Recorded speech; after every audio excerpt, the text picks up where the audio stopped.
The East Bay Municipal Utility District, or EBMUD, is a joint water and wastewater agency that serves in the eastern San Francisco Bay Area. On the wastewater side, we have almost 700,000 customers, mostly located in the cities of Berkeley and Oakland.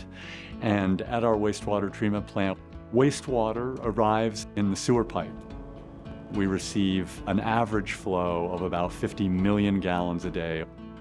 And then it's put through several different wastewater treatment processes. And I like to think of them as using gravity and biology and chemistry to treat wastewater. The Resource Recovery Program was born almost 20 years ago when we realized we had a lot of surplus capacity.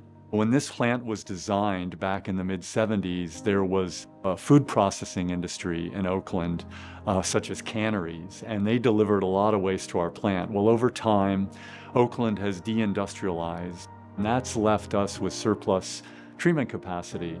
So we were thinking about, well, how could we use that to make sure that we fully utilize our wastewater treatment assets? And that's when we thought about allowing trucks to deliver waste that might be economical for them, and where we might be able to convert some of their waste into energy by digesting those wastes.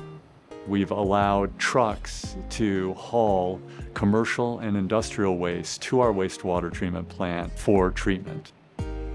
Initially, it was met with some resistance because this wasn't a normal thing for a wastewater treatment plant to do.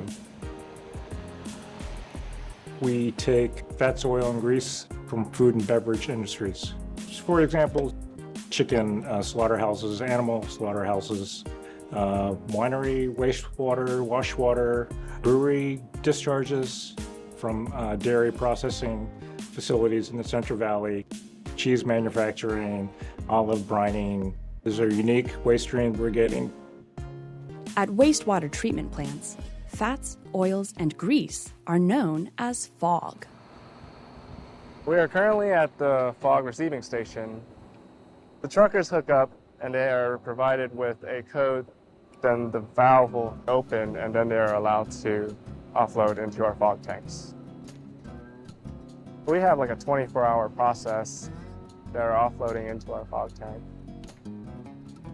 The R2 program sees between 100 to 150 tanker trucks per day delivering waste to the plant. And each of those tanker trucks, on average, can hold about 5,000 gallons of liquid.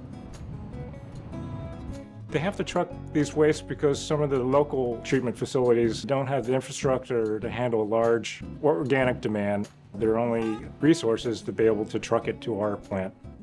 We're one of the few treatment plants in Northern California that has the capability to handle these high-strength organics.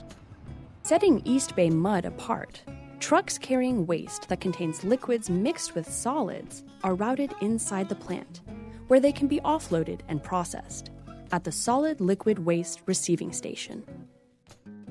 Diverting this hard-to-handle material from landfills, where it would off-gas methane, reduces pollution and keeps 8,000 metric tons of greenhouse gas out of the atmosphere. Below me are two grinders, so it makes it easier to continue to pump contents to our blend tanks and the digestion process. The blend tank here is to help combine all of these wastes and then eventually feed into our digesters, type of like equal flow so that it doesn't upset the chemistry in the digesters.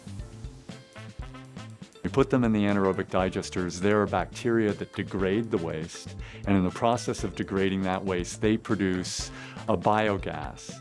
And the biogas is a mixture of mostly methane, but with some carbon dioxide. So these right next to me are the digesters. This is where all the magic happens, and all of those high-strength waste and all the other types of waste forms the methane gas. Above me is what we call our gas header, where it collects biogas from each of the nearly 2 million gallon digesters. And then it's fed to our cogen engines. We have 3 reciprocal engines and a turbine, and we're capable of generating up to 11.5 megawatts of electricity.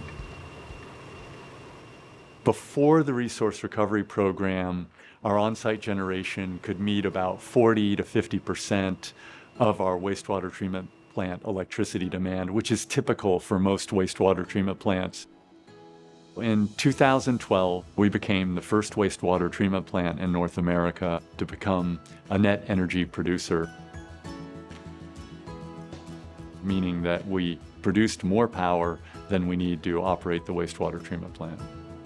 Since that time, we've been in exceedance of 100% every year, and we're now between 130 to 140% of our plant demand. We sell this surplus electricity to our neighbor, the Port of Oakland, and we earn additional revenue from these power sales, which can then be used to keep our wastewater treatment rates low. Even though we've brought in these additional trucked wastes, we've managed to maintain a perfect compliance record. So we have not violated our discharge permit to the San Francisco Bay since the inception of this program. I'm most proud of relationships I build with the industries that we work with. These industries don't have a place to find a home for this waste, and I feel like we're contributing to their sustainability goals and, again, helping save the environment. Throughout the industry, I think we earned a lot of respect for developing this unique program. Wastewater treatment plants are not in competition with one another. And so one of the things that's been very satisfying that many other treatment plants, not only in the region, but around the country, have adopted our model. And it's great to see them generating more renewable electricity, which is just great for the environment in general.